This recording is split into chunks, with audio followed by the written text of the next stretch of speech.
was my children were my trigger point, which is probably a terrible thing to say as a parent. You know, you think, oh my God, and it's the guilt and everything else. Was like I couldn't cope.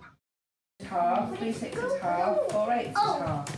Like many parents, Emma and her husband have spent lockdown homeschooling and coming up with ways to entertain their 4 children.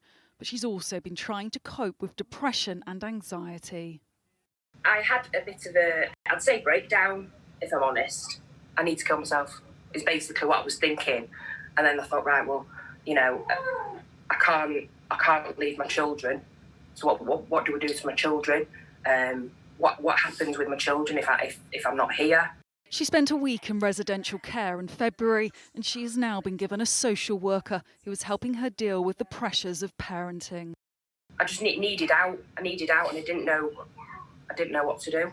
And I think Home Start supported me there, and they've just been brilliant. But tonight, Charities are warning that this kind of support is at risk. They say councils have £2.2 billion less funding available for children's services now than a decade ago. And they fear they're about to be under more demand than ever because of the pandemic. What we're scared of is that all of the hidden crises that are happening during lockdown, once that's lifted, we are expecting a huge spike in demand for services. And if councils just don't have the money available for them to provide those services, what will happen to those children and young people and their families?